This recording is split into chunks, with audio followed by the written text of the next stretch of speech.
Muy buenas tardes a todos. Mi nombre es Denis Small del Movimiento de la Rouge. Hoy es el 2 de julio. Ya iniciamos la segunda mitad de este año y como muchos de ustedes saben, acabamos de realizar una conferencia internacional el 26 y 27 de junio en el Instituto Schiller. Vamos a hablar un poco de eso, pero quiero empezar mencionando no lo que ocurrió, sino lo que se viene. Y es que el 15 de agosto, aunque probablemente va a ser el 14, sábado 14 de agosto, vamos a realizar una conferencia internacional de un día con dos enfoques. Primero es el 50 aniversario del famoso 15 de agosto de 1971, que fue la fecha cuando Nixon quitó al dólar del patrón reserva oro y inauguró la era fue el comienzo del fin de este sistema del Bretton Woods, ya con el comienzo de la destrucción del sistema que había existido de paridades fijas y demás.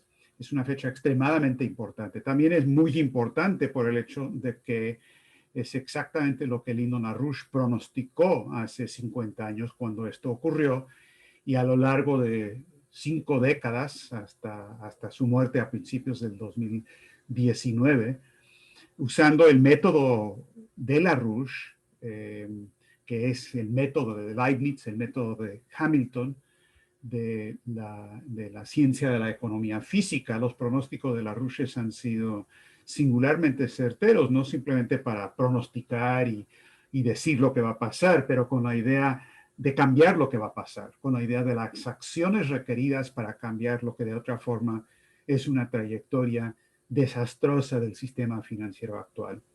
Y lo que vamos a discutir el 15 de agosto o el 14 de agosto es precisamente este legado de Lyndon LaRouche. Y va a ser una conferencia patrocinada por la LaRouche Legacy Foundation, la Fundación por el Legado de LaRouche, que, como saben, se formó a fines del 2019 y una de sus misiones es que se conozca ampliamente el trabajo, las ideas de LaRouche, y con eso exonerarlo, porque a pesar de que se logre o no se logre la exoneración por el encarcelamiento ilegal, injusto que se hizo de a LaRouche y a otros, lo que sí podemos asegurar es exonerar sus ideas, es decir, que se conozcan ampliamente en el mundo, porque una de las razones fundamentales de la persecución política de LaRouche fue, como lo hemos dicho muchas veces, no tanto la injusticia que se cometió en contra de LaRouche y otros de nuestro movimiento, sino la injusticia perpetrada en contra de ustedes, en contra de los que no han podido tener el acceso deseado, necesario a las ideas de LaRouche, y por no cumplirse y no realizarse lo que LaRouche ha diseñado como las políticas necesarias, han habido literalmente millones de muertes innecesarias en el planeta. Y eso no es una exageración. Tenemos que asegurar que las ideas de LaRouche se estudien especialmente en las universidades, y vamos a retomar lo que iniciaron los jóvenes LaRouchistas iberoamericanos y fortalecer esa iniciativa y desarrollarlo más a nivel internacional, con la idea de que en las universidades se estudie a LaRouche, que las ideas de LaRouche vuelvan a formar parte de lo que tiene que ser un currículum de estudio necesario, porque sin esas ideas nadie va a saber nada de economía y no vamos a resolver los problemas que tenemos. Así es que quería empezar con eso para tener de entrada una idea de lo que son las actividades inmediatas que este movimiento va a realizar. También es con la idea de que la gente conozca más a fondo lo que ya publicamos en el primer tomo eh, de las obras completas de LaRouche, que se publicó el año pasado, que estaba enfocado más que nada sobre asuntos económicos. Este año se va a publicar el segundo tomo sobre escritos de LaRouche, muchos de los escritos, por cierto, que lo que escribió en la cárcel, en los 5 años en que estuvo en la cárcel, y eso van a versar en particular sobre cuestiones de cultura, de la cultura clásica, de música en particular.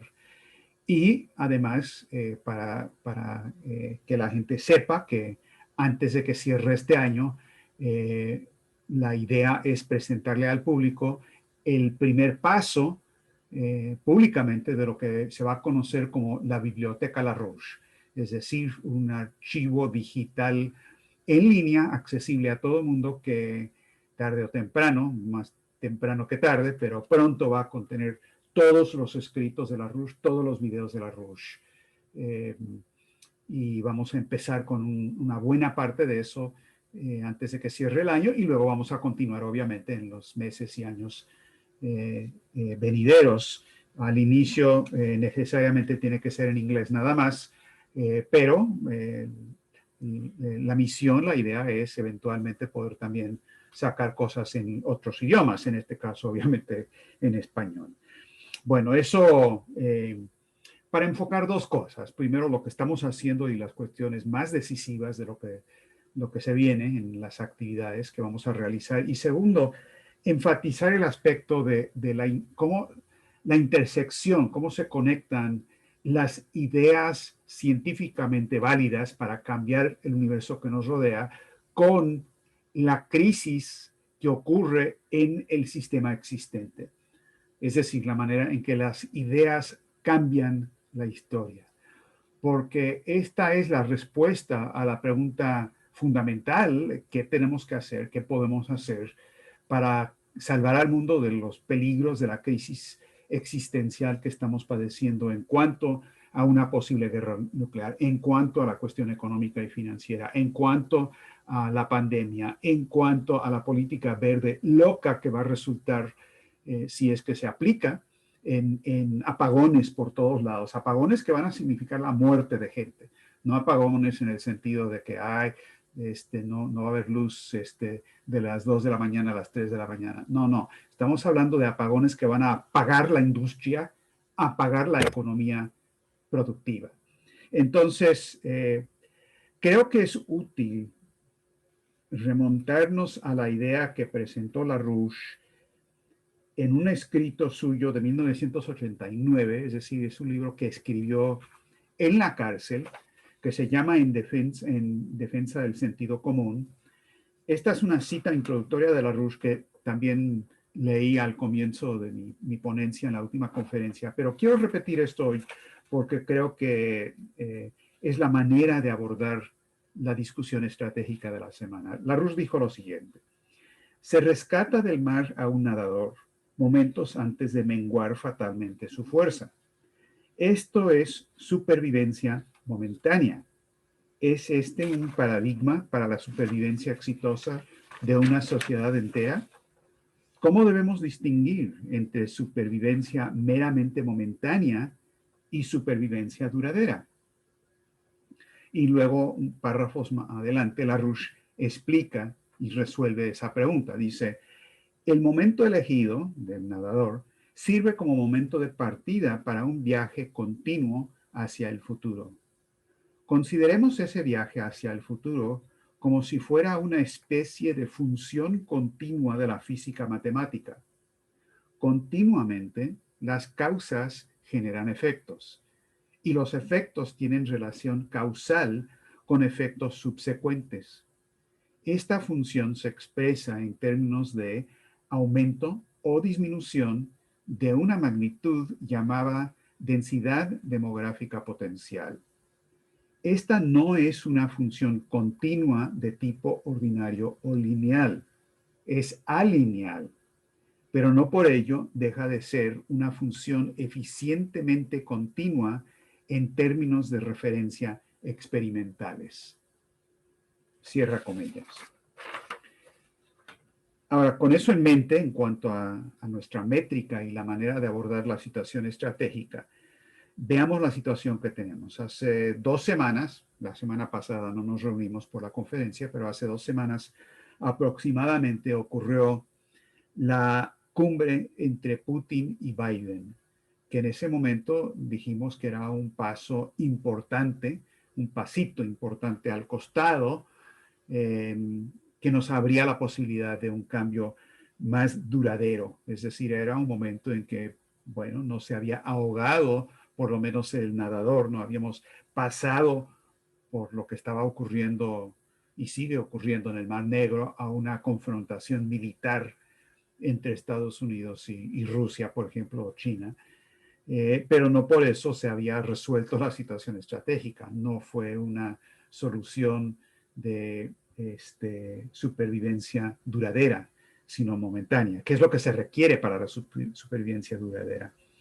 Bueno, en esta semana o estas 2 semanas desde esa conferencia han habido 2 o 3 o 4 declaraciones fundamentales de parte de Rusia y de parte de China sobre lo que tiene que ser el nuevo orden que tiene que surgir, lo que tiene que ser el concepto del nuevo mundo, la nueva forma de convivencia que tiene que existir, reconociendo que la situación va en una dirección peligrosa y que tiene que haber este cambio para lograr esa supervivencia duradera. Primero, en la declaración conjunta que realizaron Rusia y China por el 20º aniversario de la firma del Tratado de Buena Vecindad, Amistad y Cooperación chino-ruso, la declaración habla del tipo de cambio en relaciones internacionales que se requieren y plantean que la relación China-Rusia no solamente es muy bueno para los dos países, sino que es un modelo de lo que tiene que ser la relación bilateral y multilateral a nivel internacional. Y dicen lo siguiente: para salir del mundo geopolítico unipolar de confrontación, dicen, la relación entre China y Rusia no se parece a la alianza militar y política durante la Guerra Fría, sino que trasciende este modo de las relaciones entre los estados.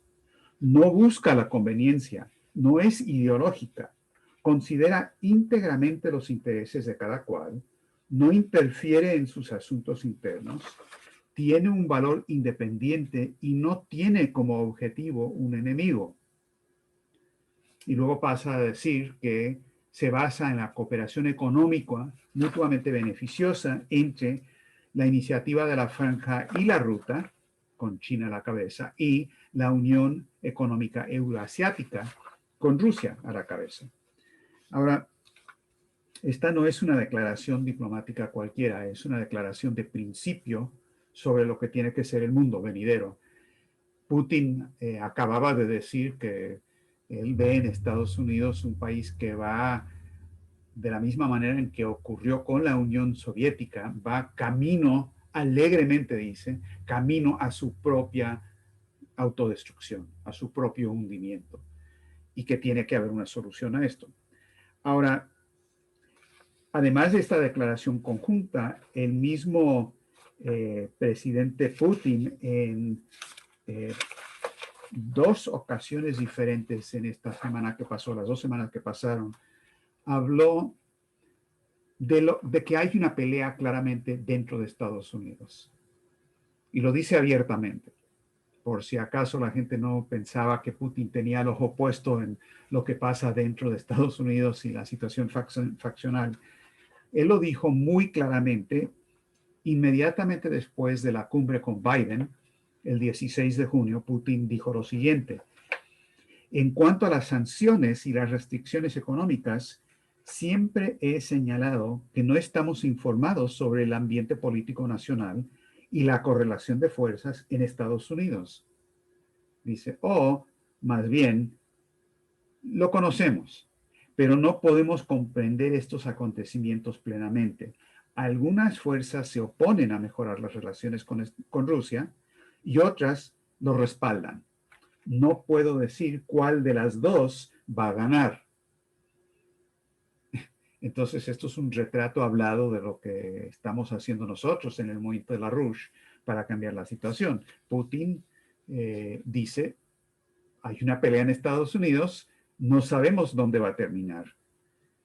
Pero luego sigue, además, en esa misma discusión, le preguntan de nuevo si tenía alguna ilusión sobre lo que había pasado con Biden y dijo, no, yo no tenía ninguna ilusión de entrada y ahora no existen ni pueden existir.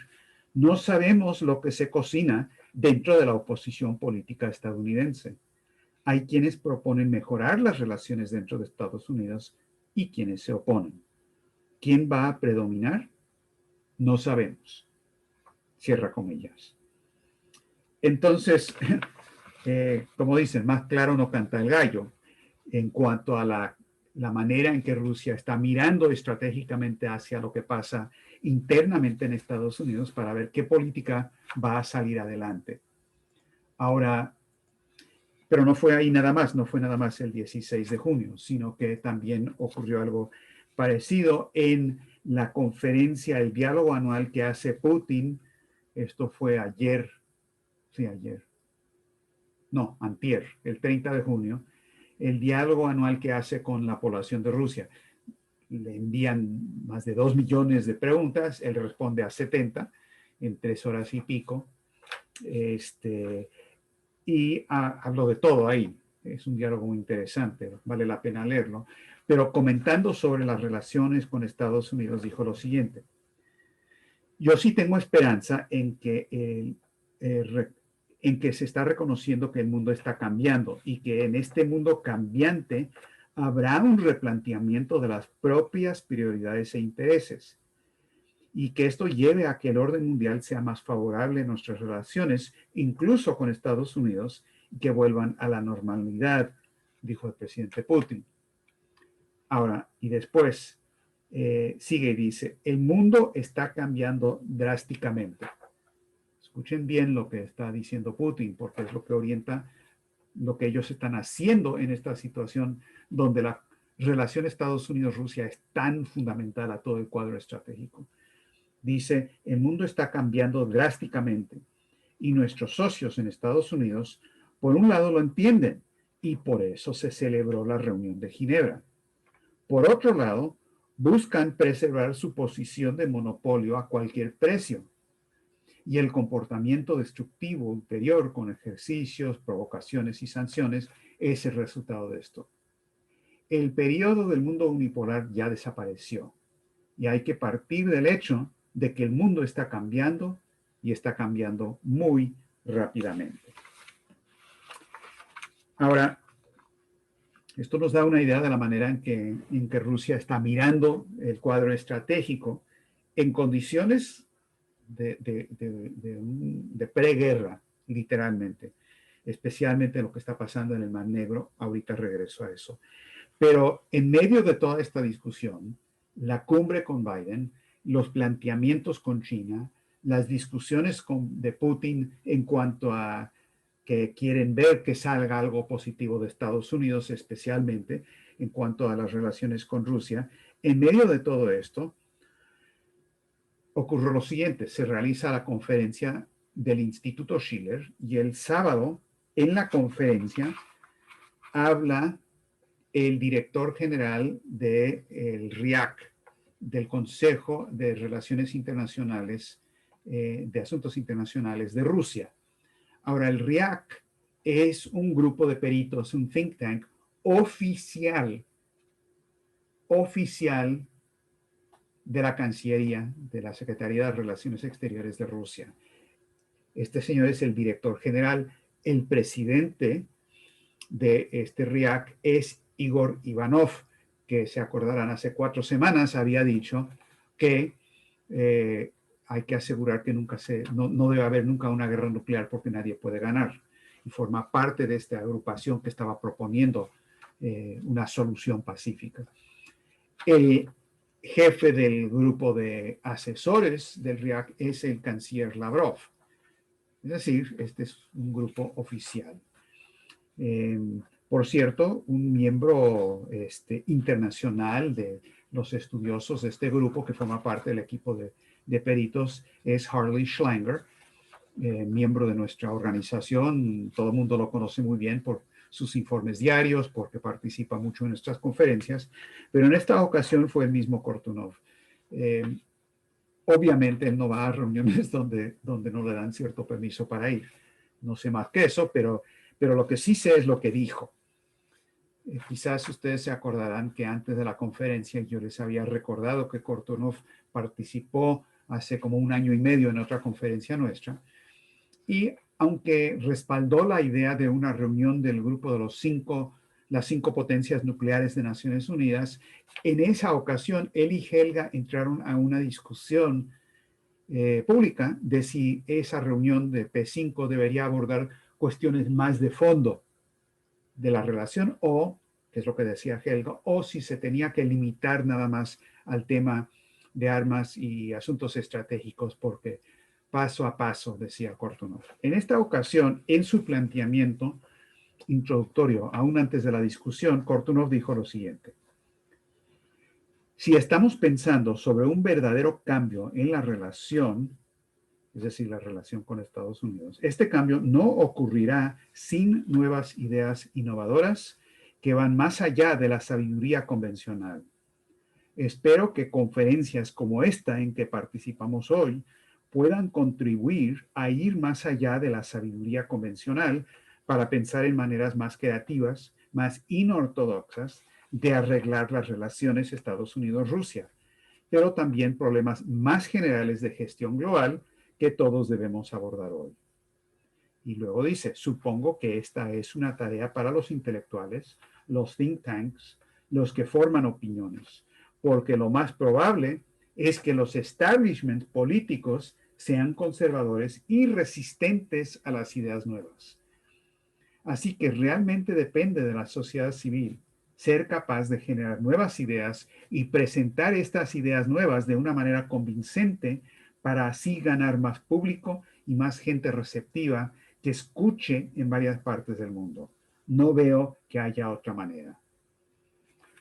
Entonces, claramente el mensaje de Kortunov es que se requieren ideas totalmente innovadoras en todas las áreas y que esta reunión, la del Schiller, es un ejemplo del tipo de discusión que se requiere para mejorar las relaciones. O sea, no les tengo que decir que 2 más 2 son 4. Esta participación es obvia. Pero la presencia rusa en nuestra conferencia no terminó con eso, sino un día más tarde, en la cuarta discusión, el cuarto panel, participó Boris Meshkanov, que es el consejero de la misión rusa a Naciones Unidas, hablando sobre la perspectiva rusa para una recuperación sustentable.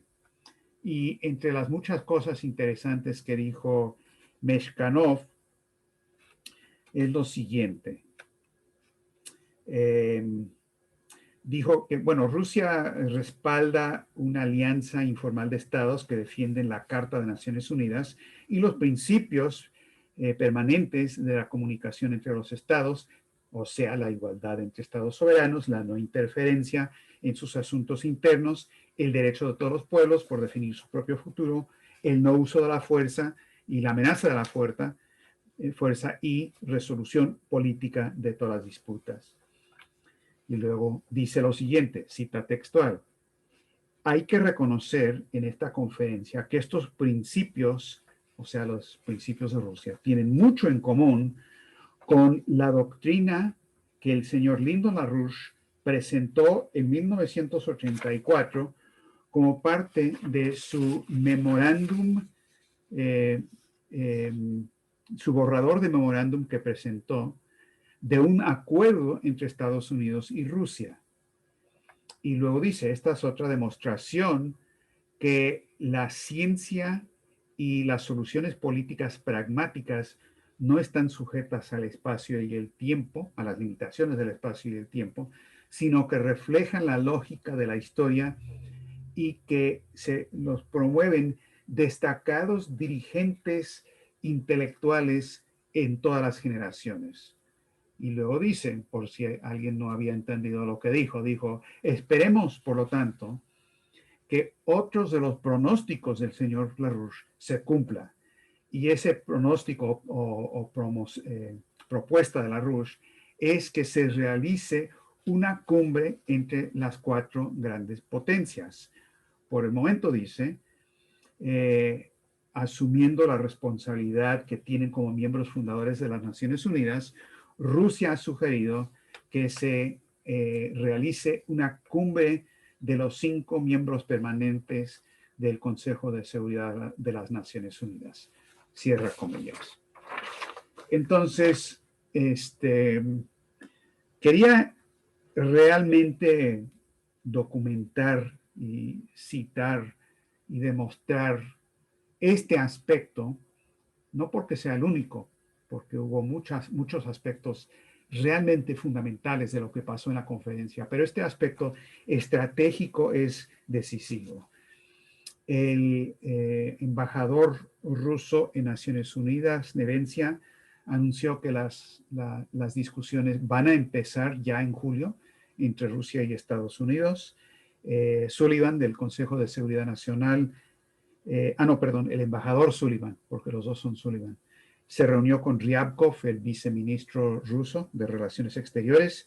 Kerry habló por teléfono con Lavrov, etcétera. Ya están dando la discusión. Pero la cuestión fundamental aquí es cómo pasamos de salvar al nadador, que quizás se logró en esta ocasión, a garantizar que no se ahogue en el futuro y que salvemos a la humanidad para lograr una paz duradera, una supervivencia duradera. Y eso tiene que ver con todos los otros temas que hablamos en esa conferencia. No me da tiempo en este momento para repasarlos todos. Sí debo recalcar 2 o 3 puntos claves. Primero, en el panel número 2 hubo una discusión de científicos de varias partes del mundo, de Rusia no, de Europa, diferentes países europeos, de África, de Estados Unidos, sobre el fraude del cambio climático, donde explicaron lo que realmente está pasando y las consecuencias desastrosas de aplicar el gran reajuste, el gran reseteo, que van a significar, como decía, apagones, pero apagones en serio. Y hay que utilizar esto para no solamente demostrar lo que es la verdadera ciencia, la ciencia de Vernadsky, la ciencia de LaRouche, la ciencia de cómo funciona realmente la noósfera, sino también para organizar gente en contra de esta destrucción de la economía física intencional que están realizando con esta cuestión verde. Otro de los paneles fundamentales fue lo que pasó en el cuarto panel, que fue una discusión sobre la coincidencia de los opuestos, donde Helga Sepp-LaRouche estableció los parámetros de pensamiento de Nicolás de Cusa para abordar la situación actual y se abrió un diálogo realmente interesante, especialmente entre 2 ex cirujanos generales de Estados Unidos, la doctora Joycelyn Elders, que muchos de ustedes conocen, y el que la siguió a ella en ese cargo, el doctor Satcher. Esto es extremadamente importante. En Estados Unidos, cirujano general es un cargo militar, pero también es un cargo de asuntos de salud pública. Es más, es como si fueran los ministros de salud de Estados Unidos. Esa es la importancia que tienen. Y hubo una discusión con el consejero Meshkanov de Rusia, que participó en esa discusión, y 2 o 3 representantes de militares retirados de Estados Unidos que hablaron de la manera en que las capacidades logísticas y científicas del, por ejemplo, Cuerpo de Ingenieros del Ejército, que existe para ayudar a desarrollar la infraestructura y abordar el problema de salud de la pandemia a nivel mundial. Es un tema quisquilloso, o sea, no nos cabe la duda de eso, no debe caber la duda, pero era exactamente una demostración de cómo un representante ruso, representantes especialmente del movimiento de derechos civiles negros y de la salud pública de Estados Unidos y militares, pudieron realizar un diálogo productivo en circunstancias que no hay nadie fuera de LaRouche que pudiera meterlos todos juntos a una sala, aunque fue una sala virtual. Cualquiera que hubiera preguntado de antemano, oye, ¿vas a poder reunir a fulano, mengano, sutano, perengano? No, de ninguna manera. No sabes que están peleados, pero salió algo exactamente en el sentido de la coincidencia de los opuestos fundamental de esa discusión. También recibió un mensaje de saludo del presidente de la Asociación de Alcaldes de Honduras, que está trabajando con estas mismas ideas, David Castro, el alcalde David Castro, y otros. Entonces, eso es un campo muy abierto, es una discusión preliminar. Y Helga LaRouche planteó entre nosotros la discusión después, bueno, esta idea de este tipo de organización de coincidencia de opuestos se tiene que extender a otros países. Si participaron 2 ex ministros de salud de Estados Unidos, esta discusión la tenemos que ampliar con ministros de salud y ex ministros de salud en todo el mundo, especialmente la parte del mundo que está afectada tan terriblemente por la pandemia. Porque de hecho, este asunto de la pandemia puede ser el vehículo, el tema en torno al cual podamos movilizar a fuerzas suficientes a nivel planetario para cambiar la direccionalidad de este paradigma caduco. Esto no es fácil. Putin sabe que no es fácil. Nosotros en Estados Unidos sabemos que no es fácil. Hay que cambiar la dirección del gobierno y del establishment estadounidense. Y el tema de la pandemia es una cuestión de vida o muerte tan grave, tan extrema, que por un lado ha puesto a cuestionarle el asunto parte del establishment, pero también ha creado movilización, movimiento político en serio en Estados Unidos y en el mundo, que quizás sea suficiente, si lo logramos movilizar, para lograr ese tipo de cambio. Tenemos que reducir drásticamente el poder del complejo militar industrial, que no se limita a esa parte, son los medios, es Hollywood, es Wall Street y todo lo demás, dividir a ese grupo para que parte por lo menos reconozca que no tienen otra opción sino la de seguir con las soluciones que ha planteado Lyndon LaRouche. Y el mundo está llegando a una situación extrema. Se plantearon no solamente ideas en esta conferencia del Instituto Schiller, sino un método de pensar de la coincidencia de los opuestos y discusiones entre fuerzas mundiales realmente poderosas. Si no es que nos tiemble la mano a nosotros, esto puede resultar exitoso. Y la próxima reunión del 15 de agosto para discutir a fondo el método económico de LaRouche en el 50 aniversario de la destrucción del sistema de la posguerra, que estableció este rumbo hacia la destrucción total del sistema del transatlántico, nos abre posibilidades enormes. Ese es el informe de la situación estratégica al día.